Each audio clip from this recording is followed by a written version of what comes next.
strategy for the sustainable security of the state. We have, at the same time, embarked on massive retraining and reintegration of reformed criminals into our society, while at the same time creating employment opportunities for many of our youths through our state's agricultural revolution that seeks to create young agro-entrepreneurs within our liberation farm settlements. This way, we have been able to spread wealth and collective support at the grassroots. When we came into power in 2007, there weren't much infrastructure built for growth of equity, rule of law, and democratic values. Today, through our strategy of legacy projects, we have, for the first time in 20 years, commenced the building of a befitting government house, a state government secretariat for workers, a modern conference center, an international center of repute, an encompassing information center, the Broadcasting Corporation of Abia State, a legal monument of modern court system for the effective dispensation of justice. All these are important elements and institutional values that must be in place to deepen democracy and guarantee its performance under the rule of law. It was for these great achievements that Abia State was honored as the icon of democracy in 2012 in Nigeria, and we have been further challenged to do more. All over the world, including the United States of America, I believe that democracy is cherished, partly because it delivers on its promises to the people's welfare, security, and esteemed ways and values important to citizens. In Nigeria, we regard these as democracy dividends, and our governance of Abia State has been acclaimed for delivering democracy dividends to our citizens, especially in the areas of healthcare, security, and development of commerce. In our legacy projects on healthcare sector, we have established 2 world-class diagnostic centers for disease control, a dialysis and ophthalmological modern centers, and equipped our general hospitals in local areas to provide the same type of quality Medicare that you can get elsewhere. We have equally established more than 250 health centers across the 17 local government areas of our state to ensure that adequate healthcare services are available to our citizens and the rural area. We have equally collaborated with both individual and government operators to ensure that adequate and uninterrupted supply of electricity is available for both household and industrial activities before the middle of 2013. And we are sure we are going to achieve this 100% when eventually the geometric power station in Aba commences operation in May this year. And then the NIPP project by the federal government at Aloji commences operation, and that project has reached 80% completion. When we are at that stage, Aba, the Commercial Nerve Center, will now have uninterrupted power that will power all the industries that are located in that place and beyond. Then we shall go back to that our name, Japan of Africa. Abians are commercial business people and self-driven entrepreneurs, and we have sought to address these needs through the building of many modern markets and relocating of many others from the urban areas for aesthetic convenience. These have created new jobs and self-employment for our people. It was partly for this feat and the great recommendation of the Presidential Committee on Good Governance in Nigeria that our government was chosen for award as Man of the Year 2013 by 2 Nigerian newspapers, The Day Independent and the Verbatim magazine.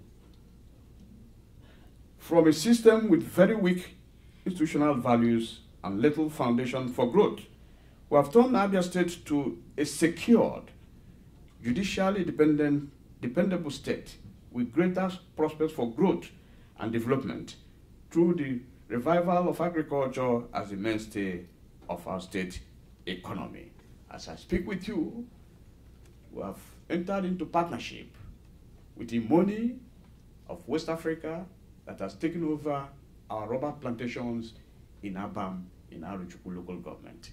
We have also entered into partnership with an Italian company that has taken over our palm estates that are located in Ohambele, Ukwa East local government, and Omona in Bende local government. We have also gone to check some malpractices in our society and public service through blocking the leakages in our tax system through biometric registration of taxpayers and introduction of electronic payment systems. This way, we have not only dramatically increased our internally generated revenue in the state, but we have rebuilt public confidence in our democracy and reduced our dependence on the federal monthly revenue sharing. Finally, in the management and administration of state, we have restored the sacred trust of governors to the governed. Today, every person will choose to serve, both in Abia and outside, with passion, openness, probity, and accountability. Through the transition of our leadership style and the institutional values we have fostered in Abia, democracy is fast flourishing in our state and other states, and under meager resources available to some of these states. Our government has 2 more years to complete our tenure, and we have devoted this to the completion of our legacy projects, building many more to our people and winning more jewels and laurels for our people. I have taken this much time to recount the exploits of our democratic governance of Abia State and the results we have achieved, so as to shed some light on the conviction that Nigeria's democracy can succeed and can move from potentials to actual show of abilities. What I have done is to paraphrase what we have done in Abia State, because if we start reading out all that we have done for the people, it may take us about 2 hours to stay here.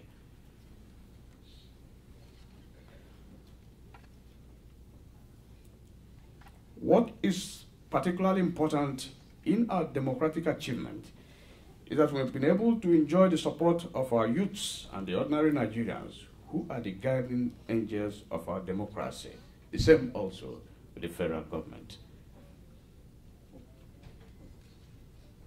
They have been more consistent in their demands for the rule of law, for sustainable security of our state, and pursuit of unrepentant advocacy of free and fair elections.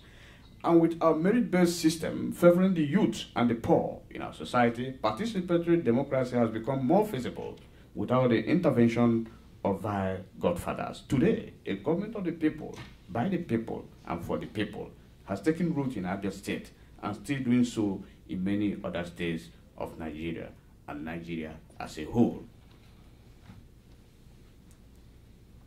Let me conclude. Our lessons from Abia and from other states is a proof that it is possible to expand the good performance of governors in Nigeria's democracy.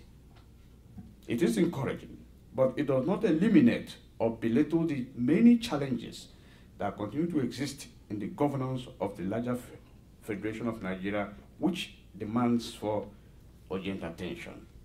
Nigeria remains a nation of great hope and potentials, a nation where the challenges of meeting the demands of democratic governance should boldly confront the daunting opportunities and subdue them to create new realities and new future. All that is now desired is to create the right leadership that translates potential and hopes into realities. Our great hope in Nigeria arises from the fact that Nigeria is the 12th highest producer of petroleum in the world, or the 8th largest exporter and the 10th proven largest reserve in the world. Even in the growing world of alternative energy and green fuel, Nigeria will remain important in the global strategic energy issues of the future. Nigeria is the fastest growing market in the world with a wide array of unexploited mineral resources. Recently, the nation commenced the restructuring of its agricultural sector as the mainstay of its economies, and this will require extensive input of foreign machineries and expertise to deliver. Nigeria is also becoming the fastest growing telecommunication market in the world with the highest return on investment. With its high population of almost 170 million in 209 and estimated 1.3 billion in 21,000, Nigeria is certainly a country to watch, especially if this great nation acquires the democratic efforts and values necessary to move its quality and potentials forward.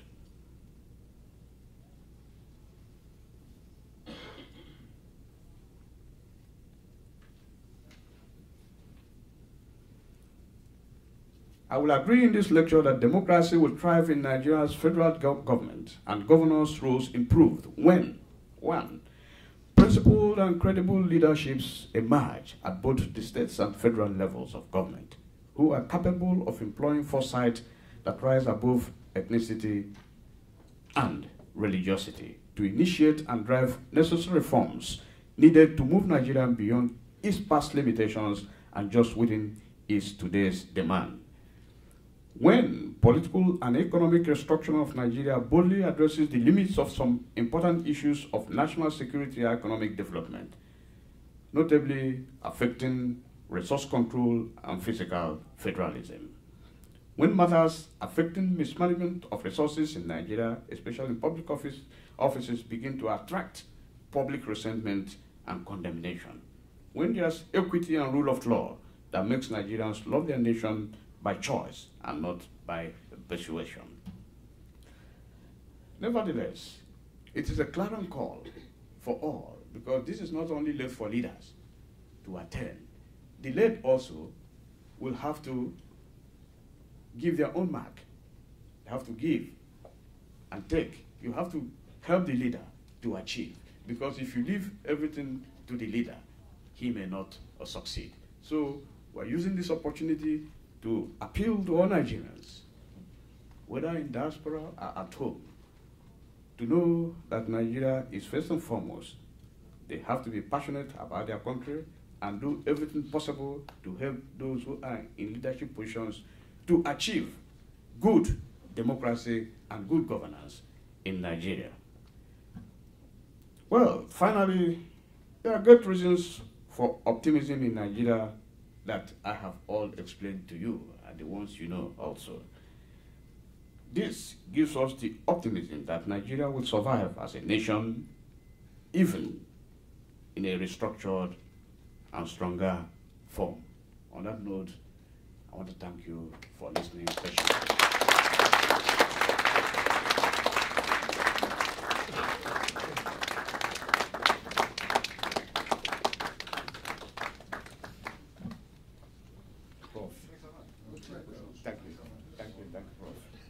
So the governor has graciously made himself available for one or two questions.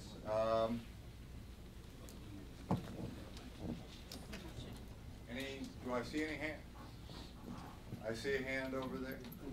If you'd identify yourself and ask a brief question. I'm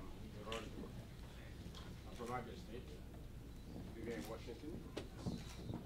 I participated in elections in Nigeria. General Nwachu was my presidential candidate. Governor, I listened very patiently to your address and your lectures. They're highly, very, very impressive. I belong to a think tank here, and I lead the think tank. We send people to Nigeria from time to time to monitor what is going, particularly in the southeastern states. When you visited us last time, you told us that when the rainy season abates, the machines will start to roll on Aba roads. Secondly, at one time your administration solicited for support to enable you to demolish those who did not heed to the government's zoning and building plans that had made Aba flood region. It is surprising that you have only 2 years left and nothing has been done to that effect. Or are you still planning to do something about it? Okay, thank you.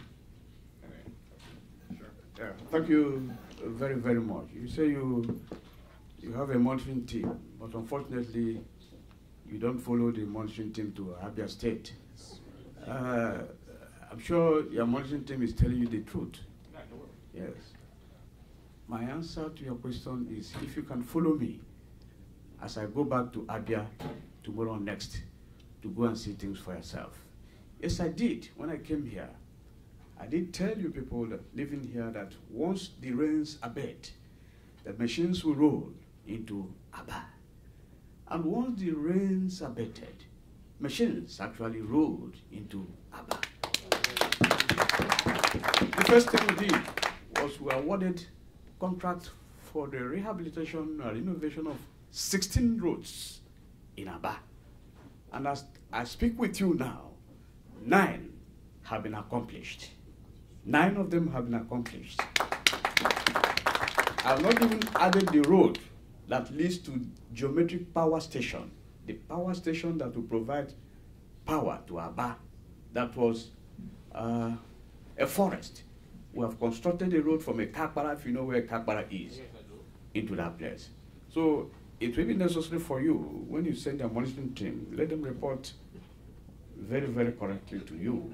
And then, for sure, we believe in sincerity of government. When we make our promise, we try to keep to our promise. We are not here to deceive any person.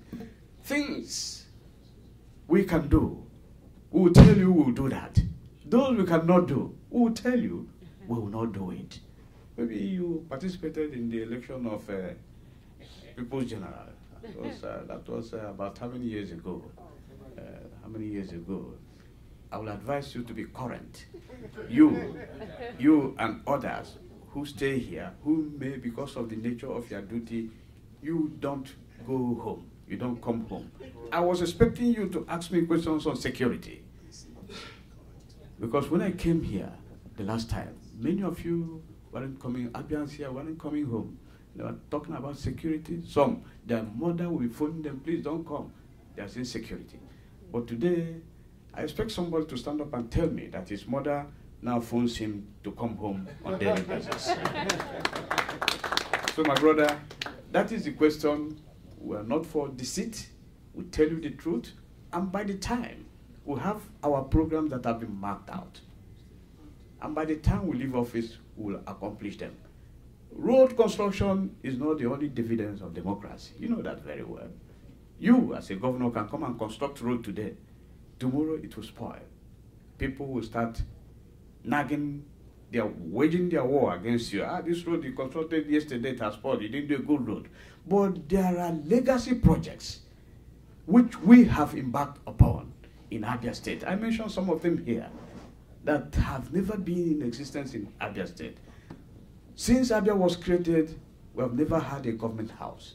Today we are building a government house.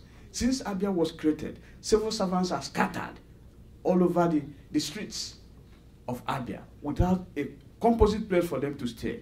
Today, we are building a world-class secretariat that will house all civil servants. Since Abia was created, we have never had an international conference center. What we have is the Michael Okpara Auditorium that has the capacity for 500 people. Today, we are constructing an international world-class center that can take 5,000 people. Since Abia was created, the markets in Umuahia, you know Umuahia very well, have been domiciled in Umuahia, occupying space and fouling the aesthetics of Umuahia.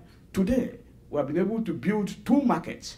One has been relocated. The timber market, if you know the place, has been relocated. And that place, we are building a housing estate. By the end of the year, the major market in Umuahia will be relocated to a modern place in Ubane, where the traders will have comfort. Since Abia was created, you know the Broadcasting Corporation of Abia, not a single block has been added to that place. You see, when you go there, you see workers squeezed, 10, 20 workers squeezed in one room. But today, if you go there, you see a modern secretariat built for them. Since Abia was created, all the courts of justice The Attorney General is here. They have all been in dilapidated condition. But today, we are building new court halls, which has given us 5 new additional judges after the Judicial Service Commission came on inspection. Since Abia was created, we hadn't had any diagnostic center of tests. But today in Aba and Umuahia, we have a modern diagnostic center with modern equipment. And the latest is that we have on board, on ground now, the Chief Medical Director is here. In partnership with MICURE of India, we have been able to bring in dialysis machines which were installed for people with renal diseases. Since Abia was created, if you go to Amachara General Hospital, before now, you will cry. But today, if you go there, you'll be forced, if you don't like me, you will be forced to clap hands for me. I don't want to recount. Brother, you are talking of roads in Aba. You are not talking of roads in the rural areas. You are not talking of roads in all the senatorial zones. If you go to Abia North Senatorial Zone, the Attorney General is here. We have completed and accomplished the Okagwe Road project, which is about 25 kilometers. People from Ahafia are here, they can attest to that. In Isukwato local government area, we have completed the Noya Road, which joins the express road to Okiwe. We're also building. Thank you, General. We're building also another road that will lead to Ebonyi State. It is here for people to come and see. Then that is for Abia. I've mentioned only how many roads in Abia North. There are many of them, which I don't want to run through, but in Abia Central, many of them are there. Then in Abia North, maybe those who are, yes, in Abia South, those who come from Abia South, yes, you go and see this road that leads to Obikabi Road.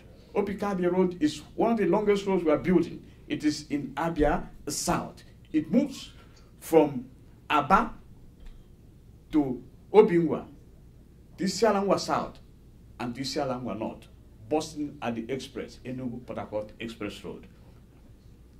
Brother, somebody who has done that, has he not tried? Occasionally I have to moderate these things. I see that that's not quite so necessary. We'll take one final question. I see you in the blue shirt. Please identify yourself. Yeah. My name is Dr. Joseph Mwoye, and Imo State used to be my second state. I happen to come from Anambra State. Imo State prepared me for my academic activities. I was just informed about 3 hours ago by a good friend of mine, Dr. Chukuma, to come here. And I have to tell you that I'm very impressed with the litany of what you had stated. However, I wish I could have more independent way to verify those things, because I still believe very strongly that for Nigeria to move forward, we have to have a very independent judiciary as well as independent press. With those organs, they will be able to check on your performances and hopefully authenticate all you have said. And if those are true, I will remove my hat for you. So my question to you is, you have the Attorney General here, as you indicated, and you've given litany of newspaper endorsements and so on and so forth. Do you have newspapers that may have been critical to your administration? And if you did, how did you respond to their criticisms? Thank you very much. If you see, I didn't see this as a political gathering. If I saw it as a political gathering, I could have brought projectors here to show you these things I've told you now, to show you evidence of what I'm saying, that pictures don't lie. But I'm seeing this as an academic exercise. Well, to your question, of course, there are many. Is there any leader that is not criticized? No, there are many. What such criticisms do to me is to spur me into action. We like criticisms, provided they are constructive criticisms. When they come, you learn from it, and you are spurred into action. Some of the projects that I mentioned to you, we embarked because of criticisms. When people start telling you, look, you are there as governor, you don't have a government house, you don't have a secretariat, you don't have an international conference center. That's an insult to our government. And we took it with equanimity and then moved to build these critical projects. So we like that, and let them continue criticizing us, provided it is good for our own people. I'd like to thank you once again for a very far-reaching and thorough and comprehensive overview of both Nigeria's democratic progress and the perspective from your state. And we note that there are different views in the room, and we are glad that you had an opportunity to respond to some of them. And we have a small reception and some books about the governor and achievements in the state, and you're all welcome to join in. Thank you.